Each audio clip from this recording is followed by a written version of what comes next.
Can you say a few words and talk? Oh. Jesus.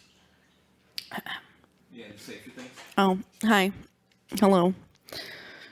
Oh, toodles. Would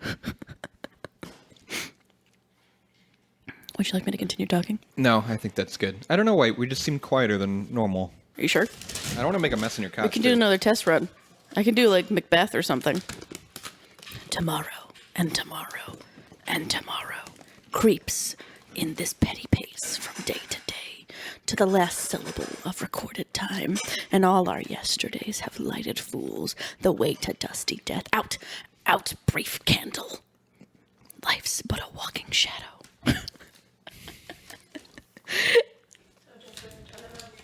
I'm a little scared. You should be.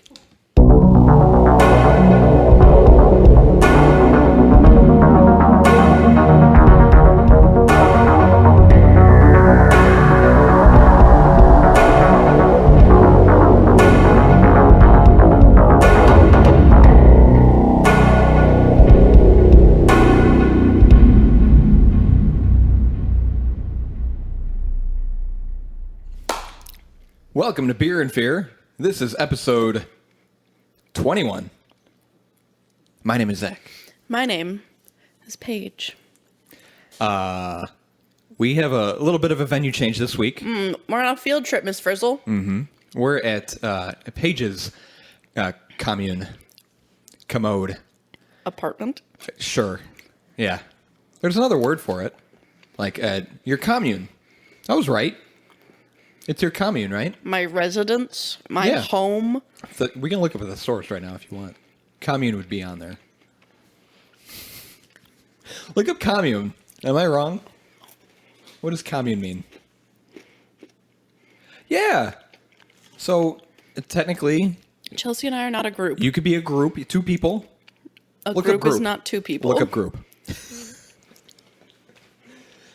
We're at Paige's place. It's a little echoey, you can hear.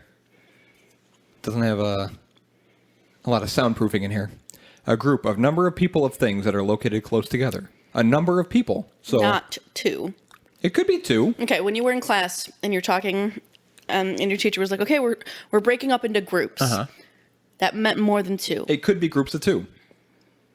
She could also say she would say you're pairing up. She could also say you're pairing. Correct, but if she wanted to say groups of two, she would not, groups of two, because she wouldn't say groups of two because that's not a thing. It could happen. We're at Paige's place. We took a field trip. Can this be a normal field trip with the frizz? No way. Are you going to be Miss Frizzle? Mm-hmm. All right. Hop on the magic school bus. I will be the bus. Oh, okay. I don't want to be inside you. Episode 21 is about the Bogeyman. Yeah. The Booger Man. Yep. I was a little confused when I looked it up at first. It said, it spelled it like Bogeyman, Bogeyman. Yeah. I don't know if maybe that's like the traditional spelling, but it also there's different ways you could spell it also, in parentheses after the word. Yeah. It was like, it could also be spelled with two O's, but we're spelling it the way Wikipedia wants it spelled, so. Bogey. Boogeyman, how was your week? Do anything spectacular and fun and exciting? I'm sorry, I'm eating these really delicious chocolate-covered peanut butter potato chips. They're not peanut butter. I don't know why I said peanut butter. Go to Rocky Mountain Chocolate Factory and get yourself some chocolate-covered potato chips. Yeah, they're good. I got way too many of them. You bought them out. They'll make more. No. I did nothing extraordinary. I went over to your place and we had breakfast together. Oh, yeah. That's right. That was fun. Chelsea and I have been watching a lot of movies together. Any movies stand out that you find particularly enjoyable? We watched The Craft Legacy, so the sequel to The Craft. I don't even know what that is. Have you never seen The Craft? Nope. Oh. It's about witches. Okay. But I thought it was good. Nice. Yeah, I ran out of food at home, so I was ordering breakfast a lot and ordering food at work a lot. But I went grocery shopping today, so that's good. I have more food left. When you go grocery shopping, like, what do you usually buy? I guess it depends on the last time I went grocery shopping and how little food I have. But I go to Trader Joe's and I buy all my produce. And then I go to Meijer and I buy all the packaged stuff. So Why? Because Trader Joe's has really good produce and they don't carry a lot of packaged stuff. Oh, like I okay. can't get the cereal that I like to get at Trader Joe's.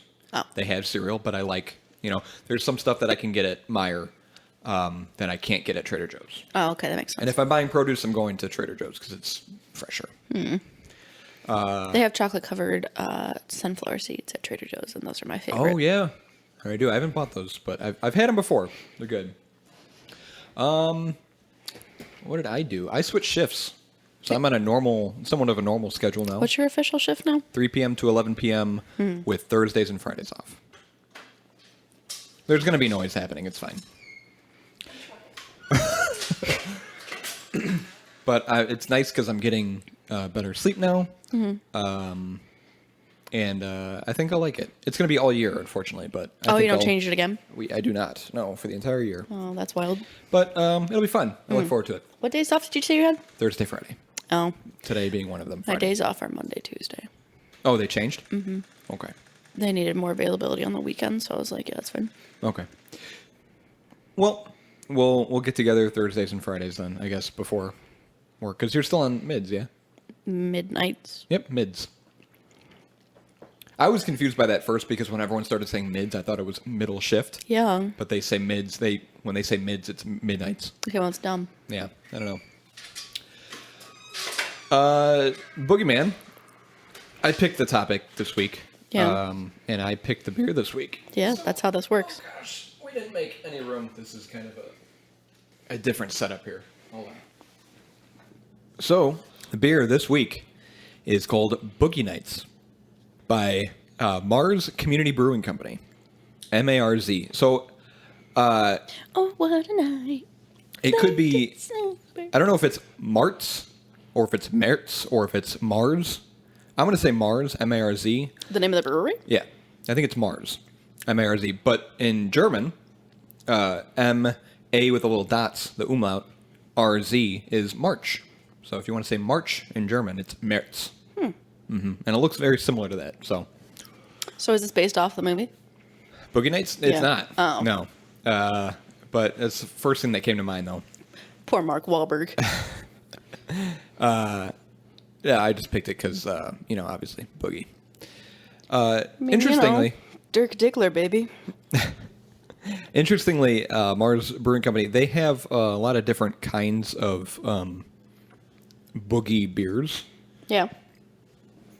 And real quick, I'll look them up. I should have had this ready. So when I looked this beer up on Binny's, Mars has a lot of different kind of Boogie beers. Their very first beer that they made, I think, was Jungle Boogie. Which is... Why is everything boogie themed? I don't know. Not all of their beers are, but they have a lot of boogie beers. Jungle Boogie is a wheat beer, an American wheat beer, which sounded really good. Then they have Double Jungle Boogie. Mm-hmm. They have Pineapple Jungle Boogie. They have this Pomegranate Jungle Boogie, Mango Jungle Boogie. So their very first beer, they've kind of branched off and made a lot of different ones as well. Yeah, we're also recording on a laptop, so if we hear some really weird things and they show up in the recording, that's why. What was that? It's I think it's some kind of audio distortion. It might be from our phones. I don't know. Because I can feel it in my teeth. Your teeth. If you hear really weird buzzing, that's why. This is what happens when you go on a field trip. Yep. So the one I picked was Boogie Nights because I figured night, Boogeyman, I follow at night. and I like your connection. Great. Moving on.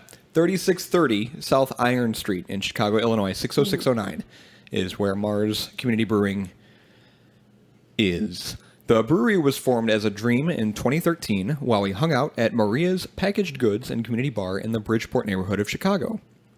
We combined our love of craft beer with our desire to make our city a better place to live, work, and play by creating Mars Community Brewing Co. With the encouragement of our friends in the Chicago craft brewing community, we opened our first nano production facility in a storefront on Halsted Street using a quaint 3-barrel Psycho Brew system. The early years of Mars saw the creation of our flagship wheat ale, Jungle Boogie. as well as our Bubbly Creek Sour series and some of our more exotic concoctions called What the Foe, Nasal Cavity, and Dilliner Weiss. They got a lot of weird beer. In 2018, we moved across the Bubbly Creek into the Central Manufacturing District of McKinley Park, where we built our new mothership facility designed to expand our production capabilities while also showcasing the myriad talents of our team of brewers, artists, musicians, designers, weirdos, and collaborators.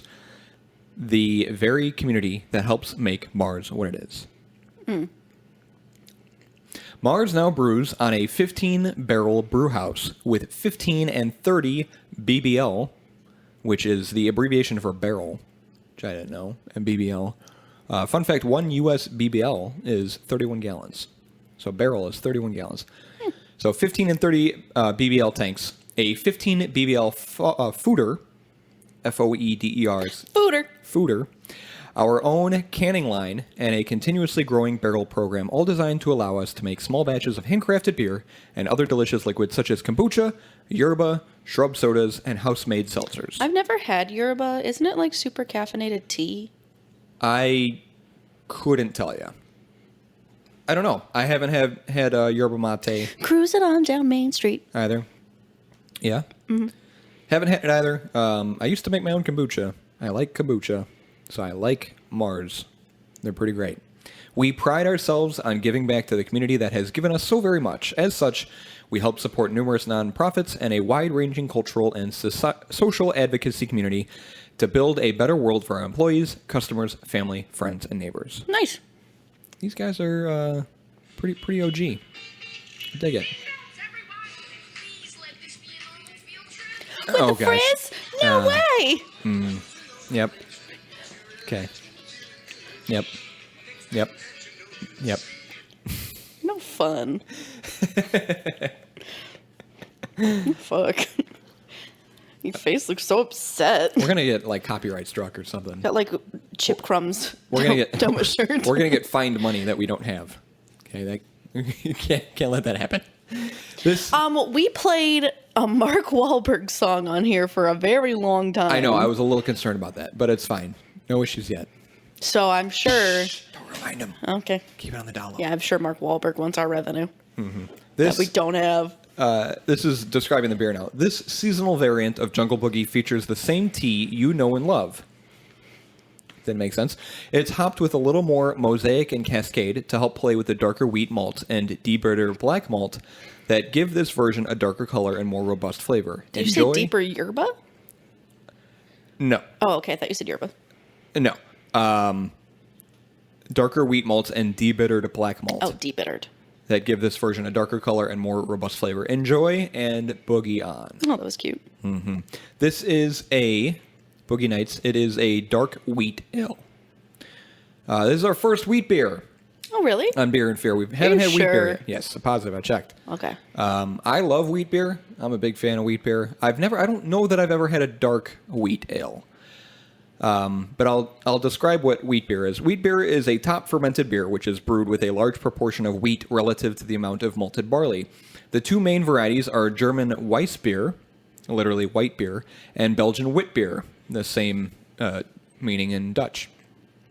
Other types include Lambic, made with wild yeast, Berliner Weiss, Weisse, which is a cloudy sour beer, and Goza, which is a sour salty beer, which is Landshark. Not Landshark. Sequench was a Goza, I think. No, it was a sour ale. Similar. I think we've done a Goza. We have not. We haven't? We haven't. Wow. I would like to. Again, it's a top fermented beer. I'll quickly go through what top versus bottom fermenting is. I think we talked about like ale versus lager in a previous episode. We touched upon it, briefly. Yeah, a while ago. This kind of ties into it. So ale is top fermented, meaning the yeast is applied to the top of the wort and at a higher temperature.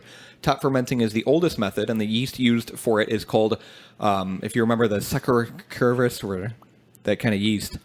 Top fermenting tends to yield more flavor, as esters, which is a byproduct of both kinds of fermenting, are more pronounced in warm fermenting, as are phenols, which include things like tannin. So they're more prevalent in the beer. Top fermented warmer ales.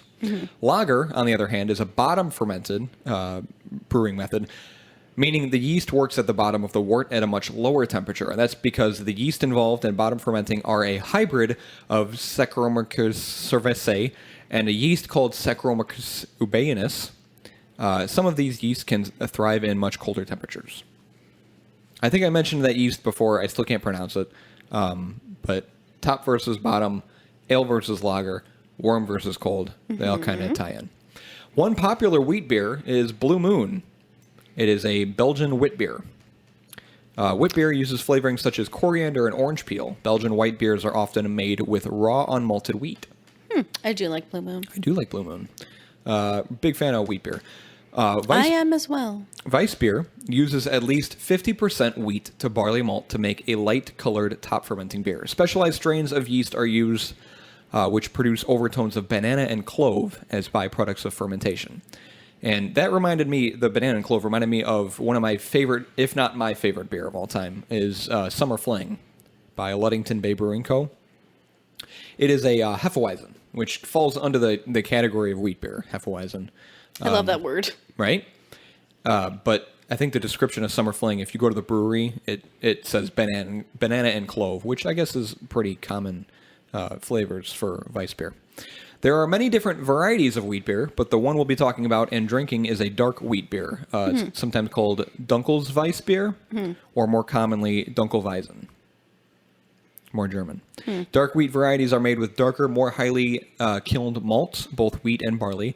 It can be considered a cross between a German-style Dunkel and a Hefeweizen, distinguished by its sweet maltiness and chocolate-like character. It can also have banana and clove, and occasionally vanilla or bubblegum, esters from Weizen ale yeast. Bubblegum? Okay. Craftbeer.com says it's good to pair with roasted chicken, Gouda cheese, and banana cream pie. This specific kind of dark wheat beer. Boogie Nights is 7% ABV. Unknown IBU or SRM. I couldn't find that. And Beer Advocate gives it a score of 86. Very good. Ranked number 5 in American dark wheat beers. We're going to have to flip the script and start picking really gross beers. Yeah, we've been doing too good of a job.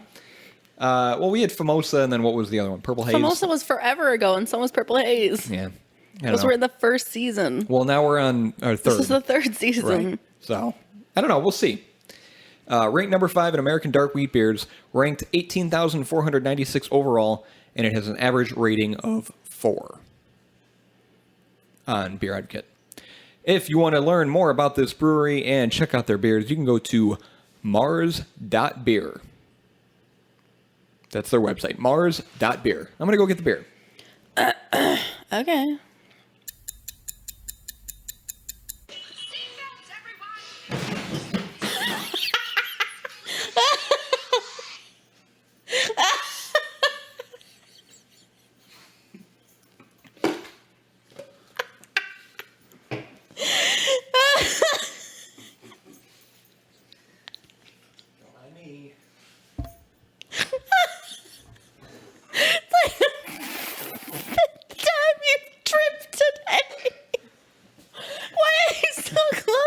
I don't know.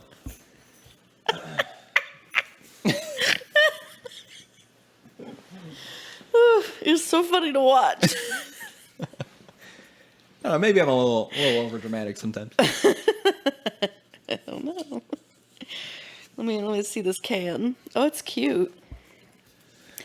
Got a little skull as a cup with what I can only assume is supposed to be an umbrella that looks like a mushroom. All right, so I'm judging Paige really hard because she does not have pint glasses. Yeah, I'm sorry. You guys drink so much beer and liquor here. We drink a lot of liquor, but we don't drink a lot of beer. You should have at least 2 pint glasses. I'm gonna get you some pint glasses. Okay. Stat. We're drinking out of plastic cups. Don't tell them that. They'll judge me. Yeah, can looks pretty cool. Oh, what a night. Late December. Ooh. Clove. What is that, clove? It smells good. Kind of looks like Coca-Cola. Yep, a little bit. Like, that is straight up Pepsi. Hey. Ooh, look at that. This is a very thick foam. It is thick foam. Yeah, it kind of reminds me of a porter or a stout in color and Well, foam. the head looks like A Guinness. yeah. Well, Guinness is a little different, but yeah, like a stout. Yeah, I get what you're saying. I don't know how I feel about this. I think you'll like it I think you're wrong. because it's a wheat beer. It's going to be easy on the palate. I like how it smells. It is an ale. It's not a lager. However, it's a little more mild. Not as many pronounced flavors. You know, should be easy to drink. You good? I blew on the foam. You want to try and clink? Plastic clink? Clink. Tink. I like it. Wow. Did you not drink it? No. Wow, it was so good. I like it. A little it is actually a little aggressive on the tongue. I've picked out most of the episodes. You always mention something about a tongue feel or something about a back of the throat feel for every beer. Yeah. That's a weird thing with the back of the throat. Yeah. Maybe that's just beer. What happens when you drink beer? No. It hits the tongue and the back of the throat different. It does. This one hits the tongue pretty harsh. Because like when there are certain things, like certain flavors that you don't get completely on the top of the tongue. And like there's parts where like when it officially reaches like towards the back of your throat and towards the full part of your tongue, that you get a different piece of the flavor. Correct. So that's what I'm saying when I'm talking about back of the throat. It hits that part of your tongue. I am getting a little like roastiness. Okay, well it smells like cut grass to me. I don't know where that's coming from. But... Smells like, like an old lawnmower? It smells like an old lawnmower. It smells like an old used lawnmower. Like gasoline. Gasoline and your dad. And some white Skechers. Excuse you? New Balances. New Balance. Kept clean with some Windex. Mm-hmm. Gonna take you to Outback in his fancy shoes. I don't know. I like it. I don't. Like, I can finish it, but I just... Maybe it's the plastic. Do you want to see yourself out? No, we got an episode to finish. Mm-hmm. I prefer... We do plastic because we're worried that you'll hurt yourself on glass here. Because you trip over every fucking thing. You trip over air. Yeah, sometimes. I prefer normal wheat beers and wit beers, like Weiss beers, which are very, very blonde, very clean and crisp. This dark wheat is interesting. I don't know that I've had something like this before. I don't know. I just think it's bitter. It's got an interesting taste when you burp. It's got an interesting burp. Yeah, it's got an interesting burp. It's good. I think it's easy to drink and it's mellow. I think that it's easy to sip on, like, consistently, but, like, I've had beers that are easier to drink. Like, beers that I could just, like, sure. constantly. Oh, for sure. To me, it's crisp. The aftertaste in the back of my throat, it's just, like, burnt. Yeah. Right. It's a little roasty. I don't know. Spices and maybe there's banana there. I don't know. It's not my type of thing. Like, I could probably finish this, but I wouldn't get it again, and I definitely wouldn't want another can. Smells good, though. So, this will be you want to keep it a 5 for both of us? Right No, now? I'm going to put this at, like, an 8. Okay. I kind of wanted to... I almost chose a different beer by Mars. One of the other, like, Jungle Boogie or the Pineapple Jungle Boogie. And I actually...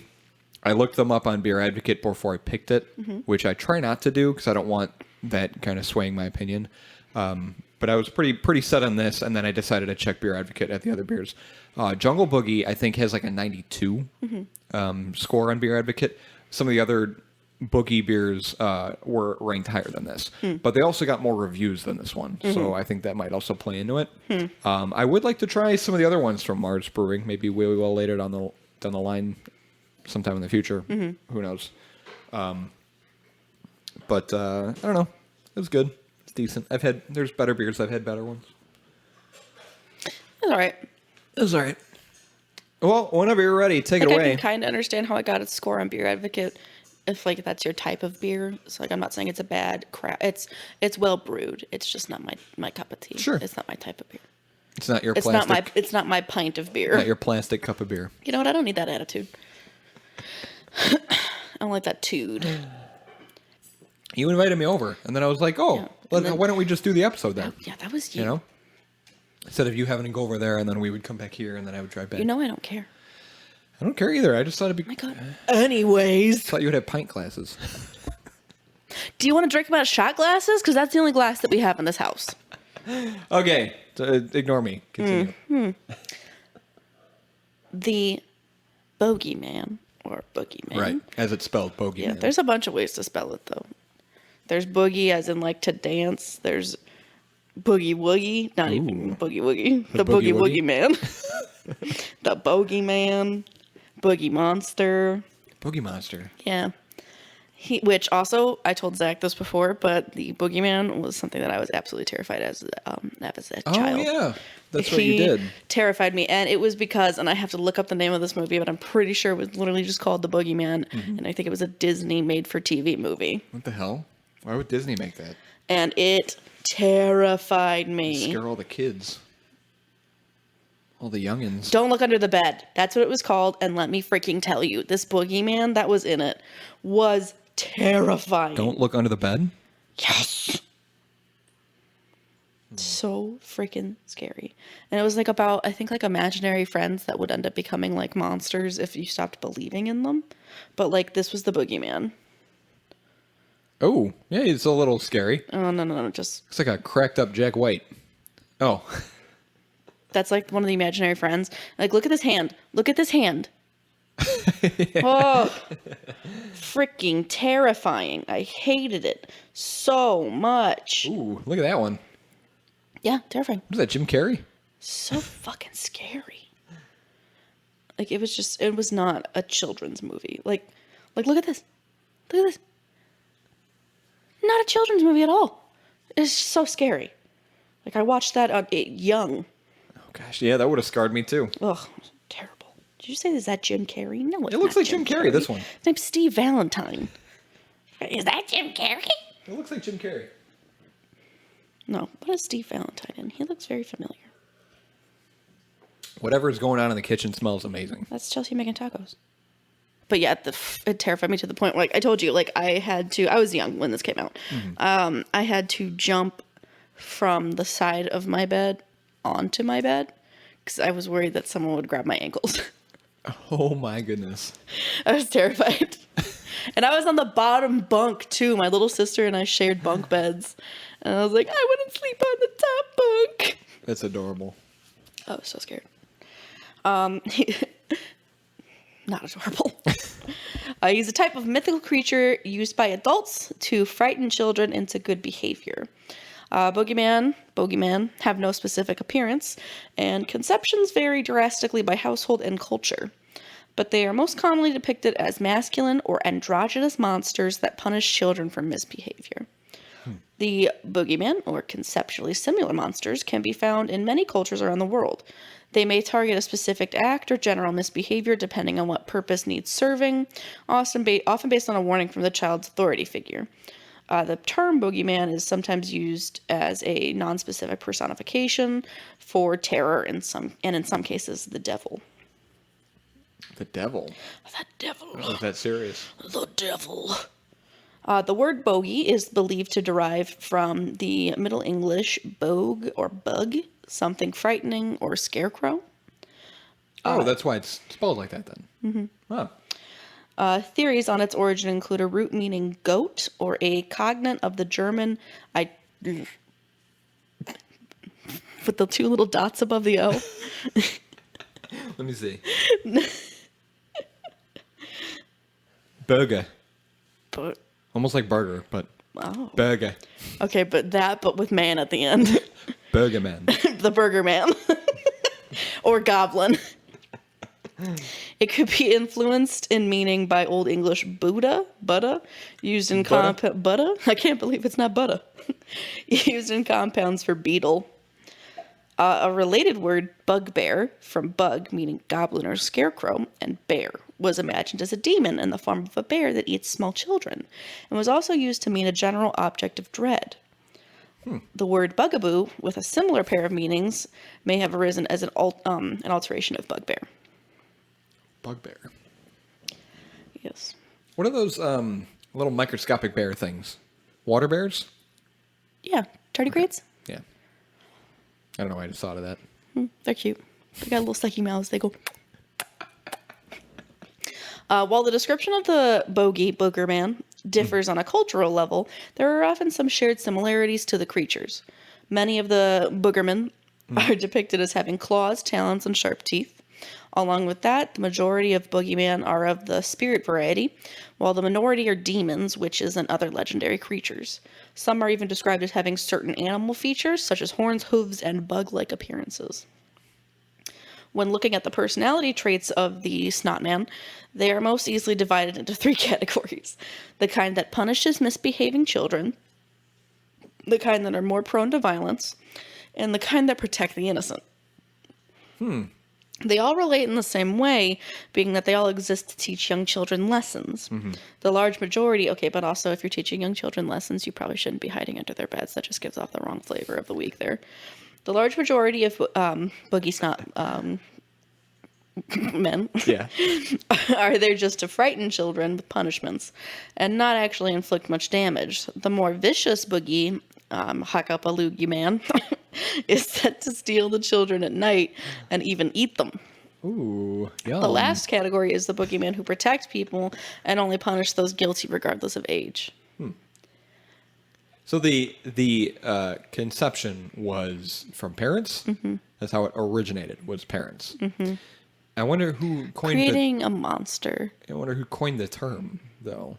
Because the etymology sounds a little historic. Because of such a global impact, it makes it difficult to find the original source of the legends. The first reference to the boogeyman would be considered the hobgoblins, described in England in the 1500s. Many believe that they were made to torment humans, and while some only played simple pranks, others were more foul in nature.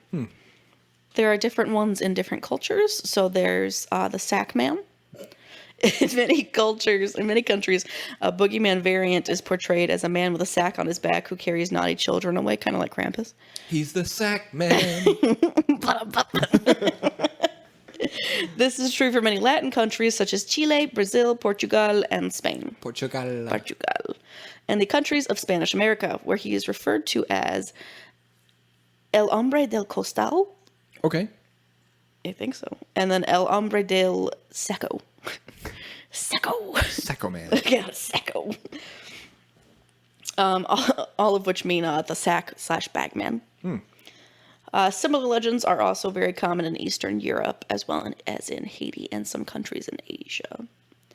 There's El Coco, Okukui, and El Bolo. Boyo is a monster common to many Spanish-speaking countries. In Spain, parents will sing lullabies or tell rhymes to children, warning them if they do not sleep, El Coco will come to get them. The rhyme originated in the 17th century and has evolved over the years, but still retains its original meaning. Coconuts received that name because the hairy brown face created by the coconut shells, 3 indentions, reminded the Portuguese sailors of cocoa. No way. Latin America also has El Coco, although its folklore is usually quite different, commonly mixed with native beliefs and because of cultural context. That is so cool. I love that. Sometimes more related to the boogeyman of the United States. However, the term El Coco is also used in Spanish-speaking Latin American countries such as Bolivia, Colombia, Guatemala, Peru, Mexico, El Salvador, Honduras, Dominican Republic, and Venezuela. It's a lot of places. Although there it is more usually called El Cuco, as in Puerto Rico, Chile, Uruguay, and Argentina. Among Mexican Americans, El Cucuy is portrayed as an evil monster that hides under children's beds at night and kidnaps or eats the child that does not obey his or her parents or go to sleep when it is time to do so.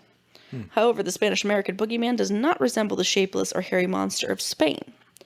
Social sciences professor Manuel Medrano says popular legend describes El Cucuy as a small humanoid with glowing red eyes that hides in closets or under the bed. And then some lore has El Cucuy as a child who was the victim of violence. And now he's alive, but not. Oh, yeah. I understand. There's Cuca in Brazil folklore. A similar Cuca is depicted as a female humanoid alligator or an old lady with a sack. There's a famous lullaby sung by most parents to their children that says that the Cuca will come to get them and make soup or soap made of them if they do not sleep. Soup or soap? Soup or soap. I'm not sure if it's babao or baboa. It's probably babao. It's in the... Papa? What? Like Papua New Guinea, like the same spelling? It's B. It's like Bapa. There's no P. It's just B. Whatever. It's in the countries of Central and Eastern Mediterranean. Children who misbehave are threatened with a creature known as babao, or in Italy, the babao in... I skipped a line. Sorry. The babao or bao. There we go. I found my line. Okay. In Italy, the bao is also called bao. It's spelled differently. So B-A-U. And then Mediterranean countries, it's B-A-O. Huh. It's also referred to as black man. Oh. In Italy, he is portrayed as a tall man wearing a heavy black coat with a black hood or hat which hides his face. Sometimes parents will knock loudly under the table, pretending that someone is knocking at the door, and say something like, "Here comes Bao. He must know that there's a child here who doesn't want to drink his soup." Who drinks their soup? It's mean. It is also featured in a widespread nursery rhyme in Italy, and it's in Italian, so I'm not even going to try and read it. But it's essentially that, like the neighborhood watch guy that you see on those signs, like Cloakman. Yeah, that's him. Bao. But they do have an English translation of the lullaby, and it says, "Lullaby, lulla, oh, who do I give this child to? I will give him to the boogeyman who's going to keep him for a whole year."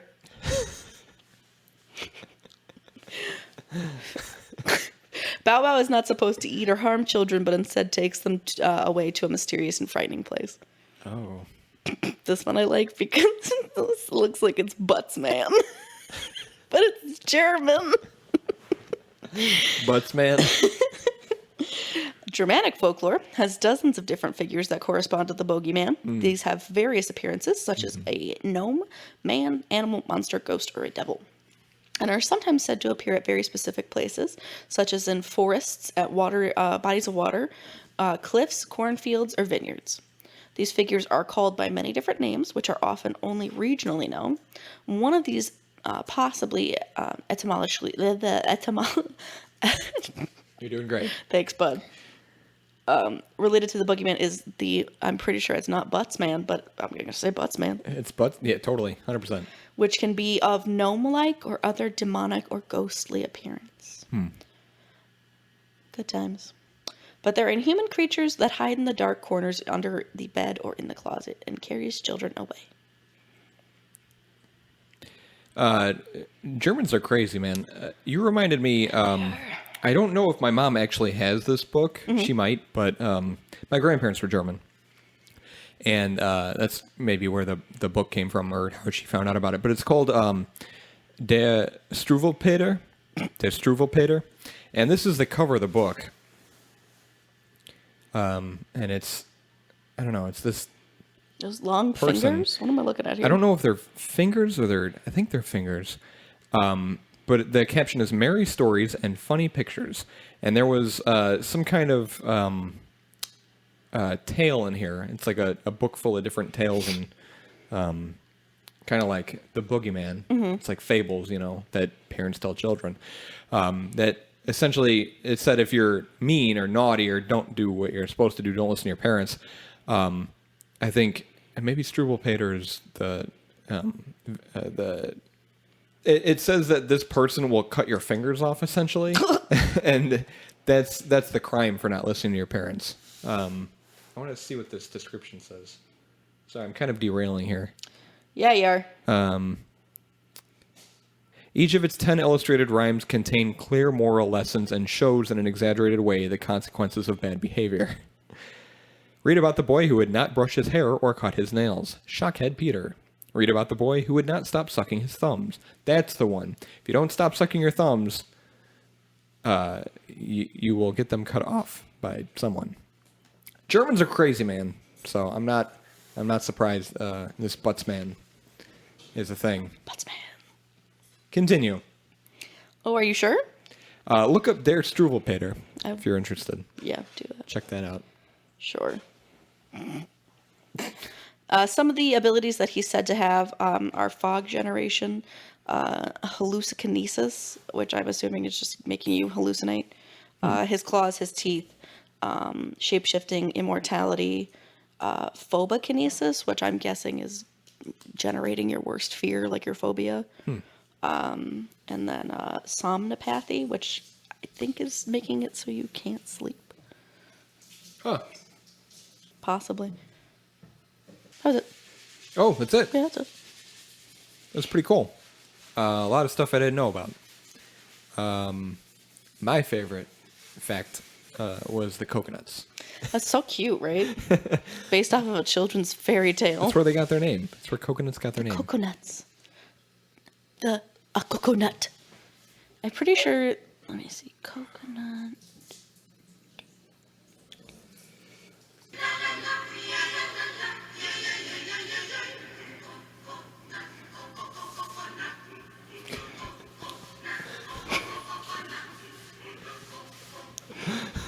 It's a jam. A banger. What the hell? It's the coconut song. Why do you know that? What? How do you know the duck song? You know some weird videos. I don't need your judgment. I'm always judging you, Paige. Yeah, you really fucking are, and you shouldn't. You should be the last person judging me. I know all your dirty secrets, you pervert.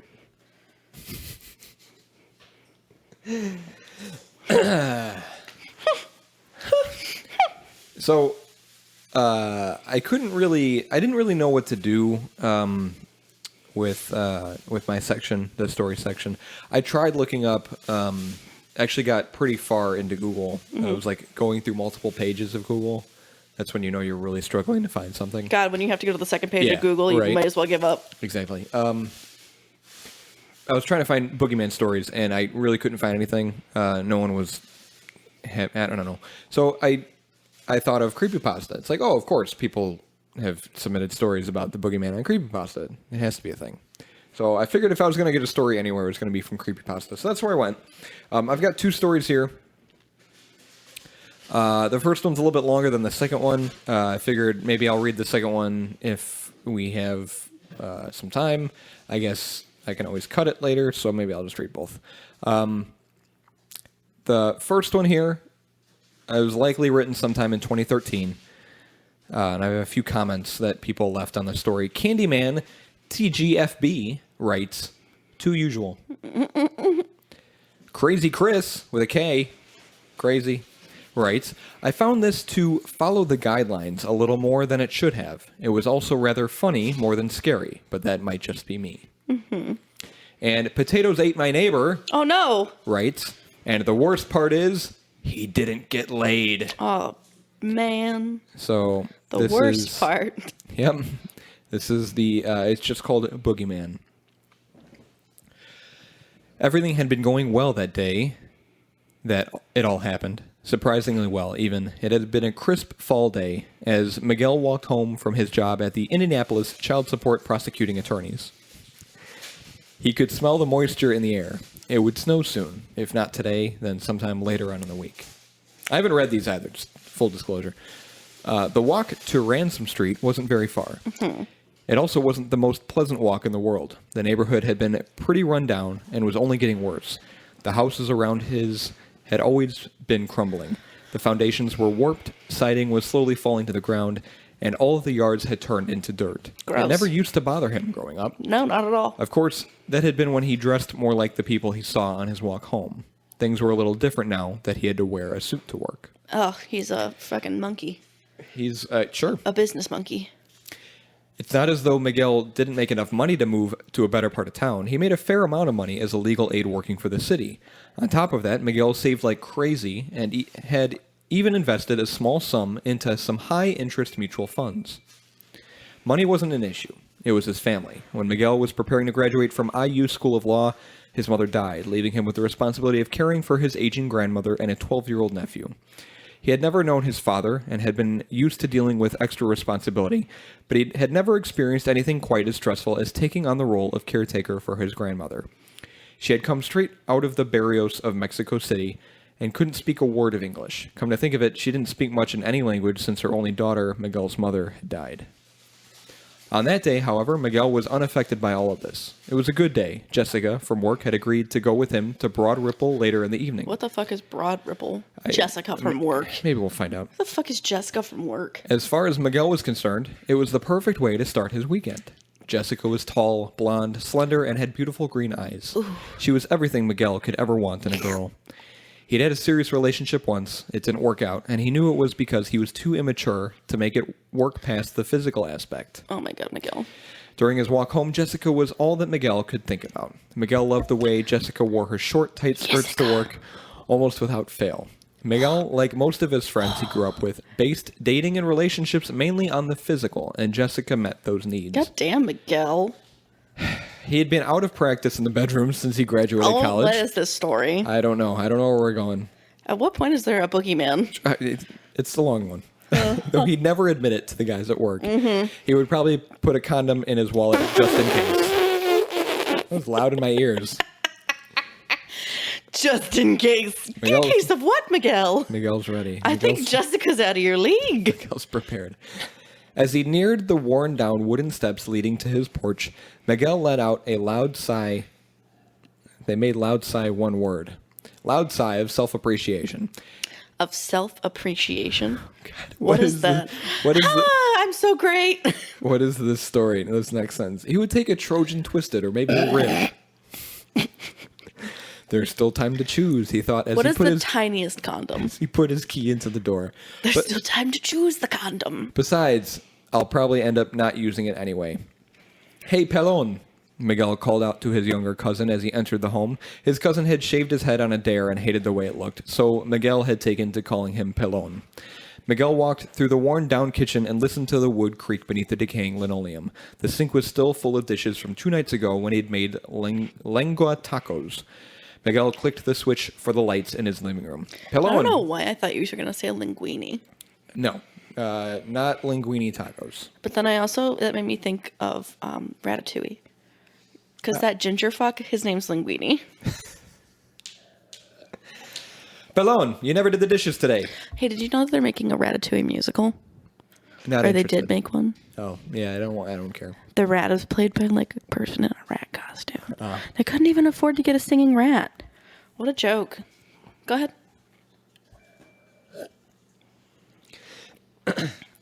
Pelon, you never did. Go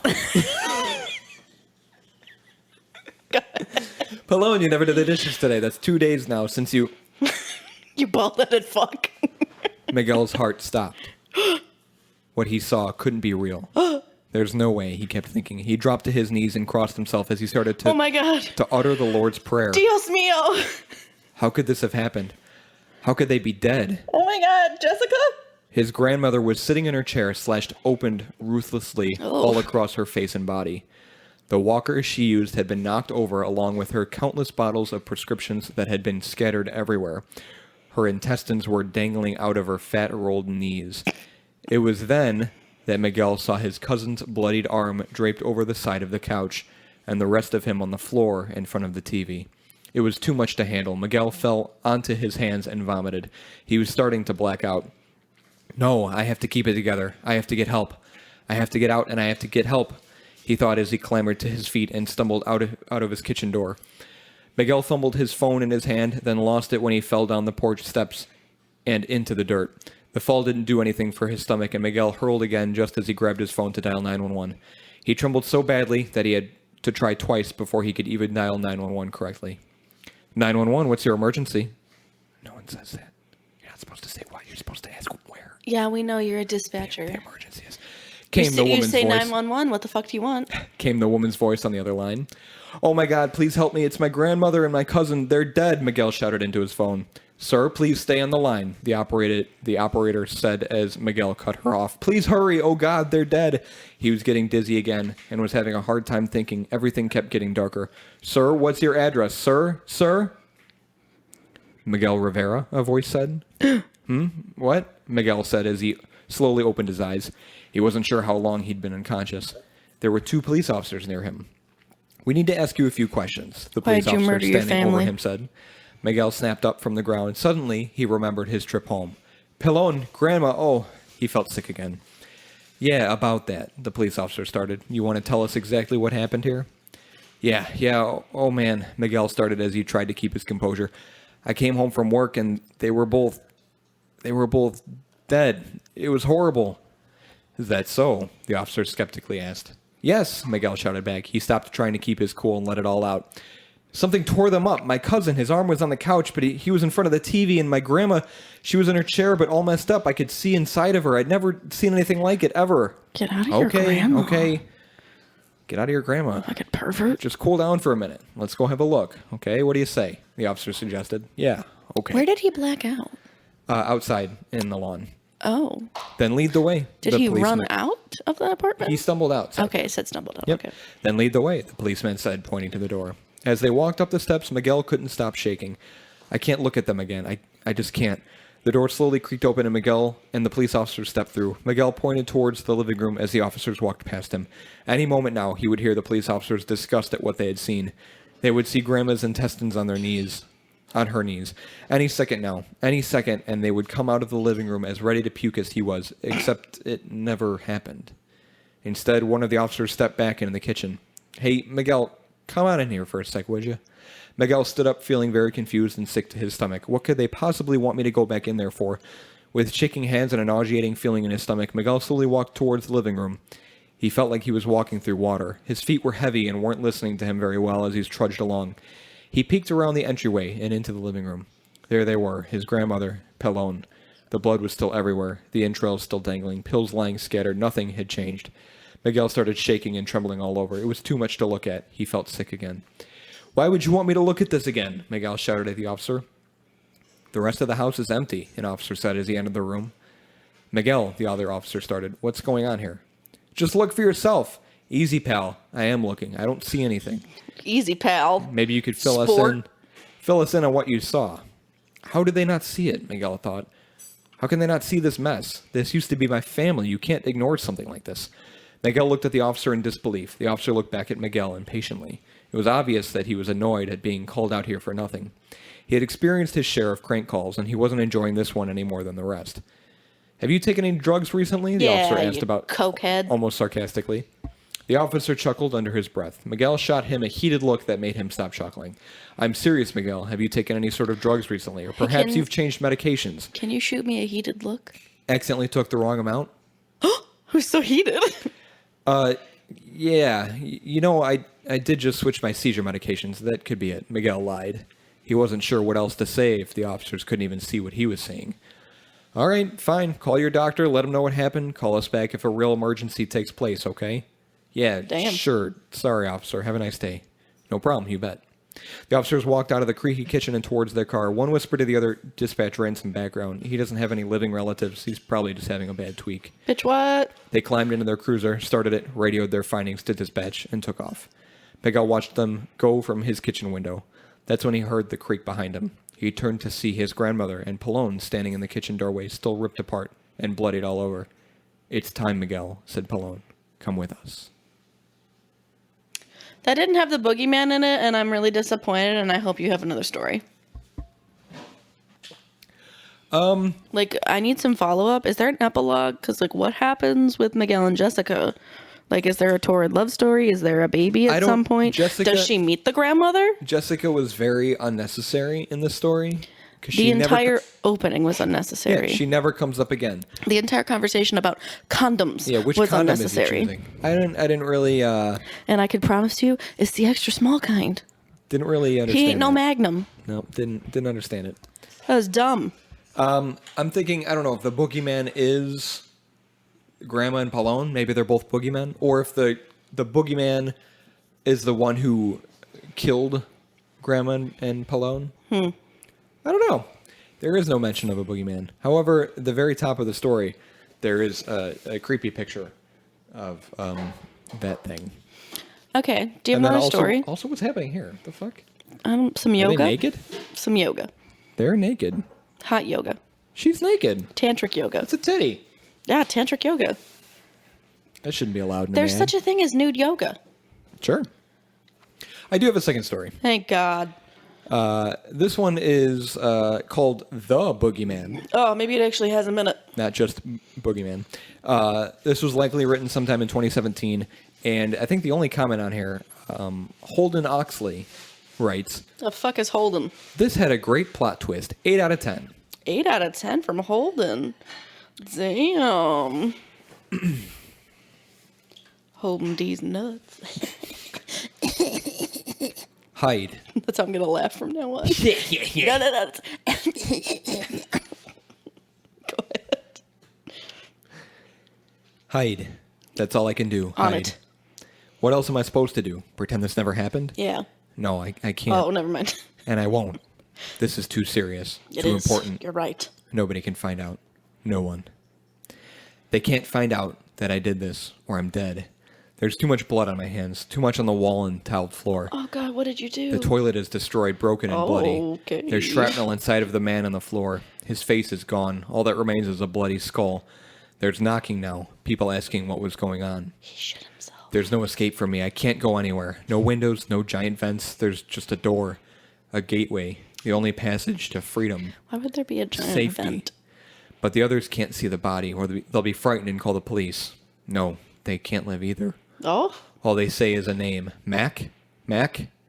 They want to know if this Mac is all right, but I can't open the door.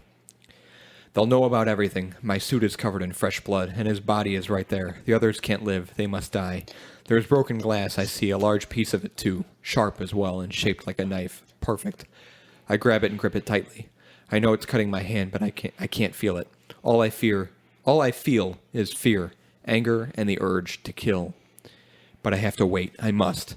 The two outside sound like women. They will be easy. Oh. But how many are outside? How many? I don't even remember how I got here in the first place, but I have to throw them off guard. I have to surprise them with something. So I talk to them, but they don't reply. Surprise! I wait for a reply. They ask if something was in there with me, and I reply with a no. No reply. They ask if I had something down my throat. They said my voice was barely but a whisper. I reply with a no. The girls start to get nervous and say they're going to call the ambulance and try to help. They can't, or they'll figure out. Here's my chance. They walk away, and I burst out of the door.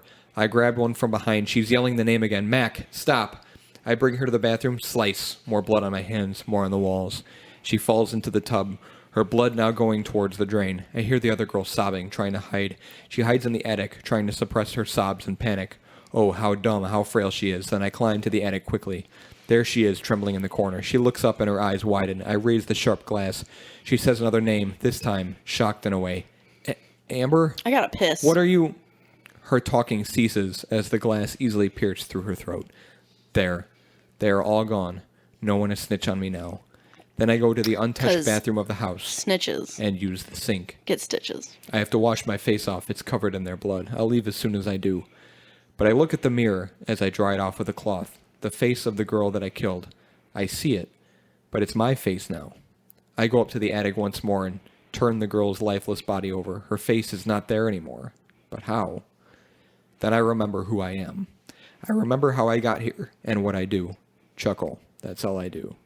Then I laugh. I chuckle. That's all I do. Now I have to wait until tomorrow. That's when the neighbors would leave. Then I'll get under their child's bed and go after the adults as soon as I get the kid. Besides, that's what I do. That's why the children call me Boogeyman. I mean, at least it pertained to the boogeyman, I guess. Nothing really scares me anymore. You're not scared of the Boogeyman anymore? No. No. I'm going to jump over my bed tonight. The Booger Man. Yeah, that one at least made a mention of a book. I wouldn't give it an 8 out of 10. I would not. It's a little high. I already forgot the guy that gave it an 8 out of 10, but honestly, he's a moron. Holden Oxley. Okay, if Holden, you're a dumb bitch. Fucking Holden don't know shit. I think it was a little redundant. A little too much repetition. I like that it's like, what a twist! And it's like, okay, well, we're not talking like M. Night Shyamalan level here. Like, if you could calm down. Yeah, that one at least made mention of a boogeyman. A booger man. The other one, I think you'd have to kind of infer a little, maybe do some... well, everyone's too focused on figuring out what size condom Miguel needs. Introspective. So... Yeah. This chick. He said Jessica in her condom. short skirts. Mm-hmm. Yep. And my grandma's dead, but Obviously, Jessica wears short skirts. Obviously, a horny prepubescent boy, right? Is he prepubescent? He wears a suit. He's got a job. He's a grown-ass man. No. The person who wrote this. Oh, yes. Creepypasta. He said Jessica with the short skirt. Those were a little underwhelming. But my gammy's dead. I wish I had a better boogeyman thing, but I couldn't find any boogeyman Honestly, stories. beggars can't be choosers. And I figured creepypasta, would have them. I searched up boogeyman, and these are the first two that came up. So the other ones I didn't. Honestly, when you try and find stories for certain things like mythical creatures, it is it's a crapshoot. Yeah. You do not know what you will find. Precisely. And I thought that your dulcet tones were great. Thanks. So wonderful. I think I could be. I think I could do audiobooks. You could. I could think read you audiobooks professionally. Can you pull up an excerpt from Harry Potter and read it to me real quick? I think we would get copyright. Okay, don't do Harry Potter. Do I was gonna read Stephen King's short story called Boogeyman. Okay, don't do that. But I realized I couldn't do Okay, that. just pick an excerpt from a book. Just look up a book. Read the definition of something from the dictionary. I just want to hear you audiobook some shit. Look up a book? Yeah, just type in book. What did I look up? Here. It was, Struble. Read an excerpt from Twilight. I want you to read to me about the scene where Edward's in the forest and he tells Bella to hang on to him and calls her a spider monkey. Better hang on, spider monkey. And she's turned on by that Here, for some reason. I will read from Struvelpater. Okay. The story of Little Suckathumb.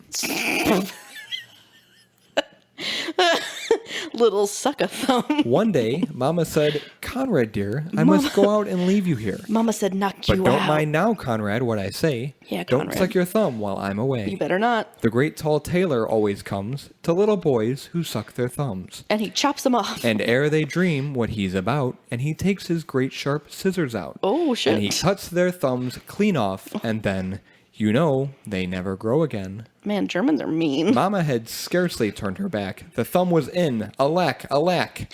The door flew open.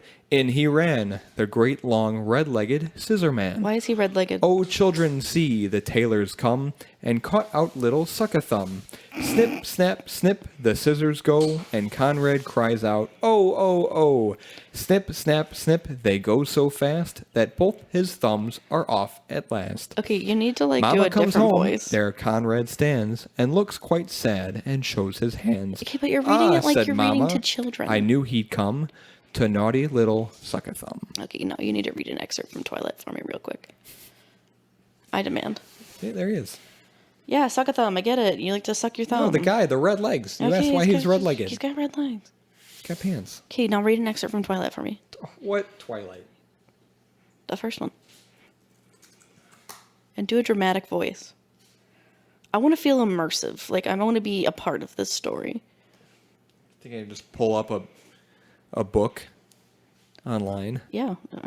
Read online for free. That's all you have to type in.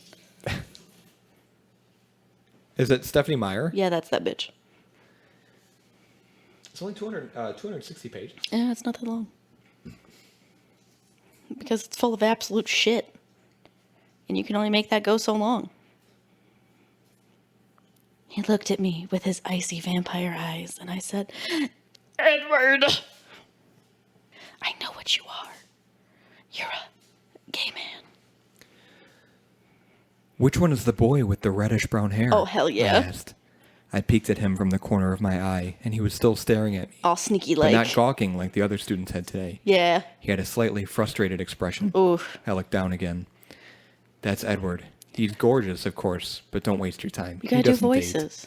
Apparently, none of the girls here are good-looking enough for him. Oh my god, Jessica, you're She such a sniffed. jealous bitch. A clear case of sour grapes. I wondered when he'd turn her down. Sourest of grapes. I bit my lip to hide my smile. Then I glanced to him again. His face was turned away. Have you but seen the I thought movie? His cheek appeared lifted, as if he were smiling too. Have you seen the movie? No. She bites her lips like all the time, but it looks like she's having like a Tourette's moment. What? Yeah.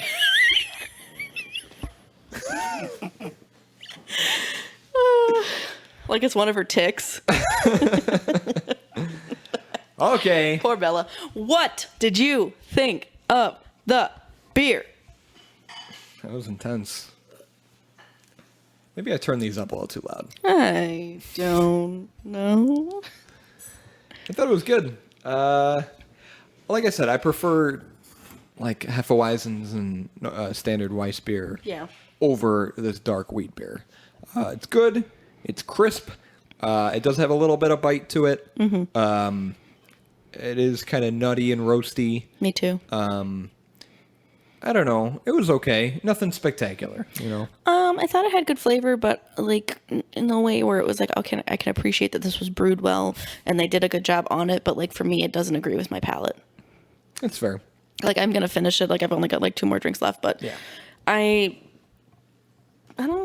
not big on like dark beers. Yeah, maybe that's it. Well, I mean, you really liked Goose Island, though. I didn't. Yeah, you did. I didn't really like it. It was upsetting after like the first 4 drinks. Can you go back and like watch any of our episodes?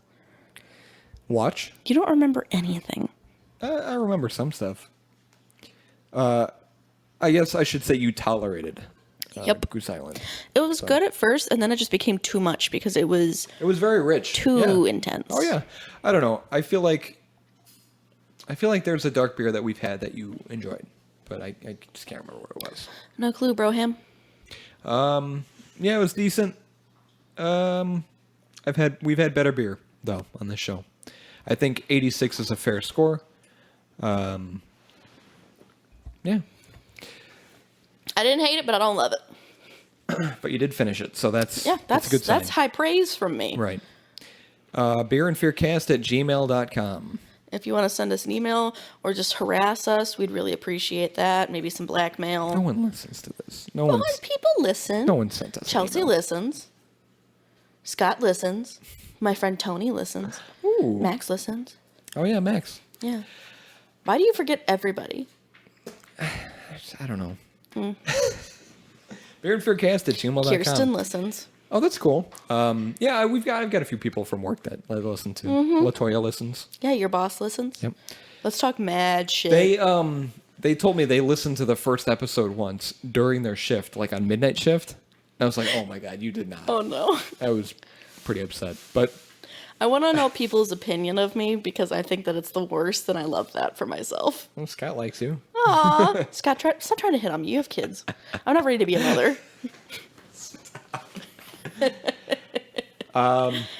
Yeah, we're doing Frights and Flights. We're trying to do Frights and Flights. If you have a personal scary or spooky story, I have. scary or spooky. It's scary or spooky. I have 3 stories so far. Oh, I have one. We could do it. Oh, what up? Why didn't you tell me? What up, You have 3 bitch? stories? Yeah, I got 3. You got 3 stories and 3 beers? I don't have 3 beers. I have to make one person give me a beer still. Okay, well, get on that. Once you get that 3rd beer, let me know, because I've got a story. Well, we've got... Oh, no, it's Chelsea's. So that's one of yours, right? Chelsea's one of my stories, yes. Okay, then we need 4. We need 1 more. Oh, were you counting Chelsea's? Oh, yeah, I Oh, was. no, I was counting Chelsea for me, too. We need one more. Yeah. 1 more story, and we can do this, all right? If you're listening, send us... just fucking make something up. I don't know. What? No! God, have some freaking dignity. And then if you have a story, send it our way, and then throw in a beer rec, and we're going to try your beer on the show. Also, harass me on social media. Yeah. Send me, like, threatening emails. Like, you smell better when you're awake. What? Okay. Have a good day. Oh, that's it. This is the end? That's the end. Kisses. I gotta pee too. Take your pants off. Do you want to go first? Yeah, of course I want to go first. I have to pee. I gotta pee too. I'm gonna be quicker. You have peed 3 times. I just drank a whole beer. No, he's not allowed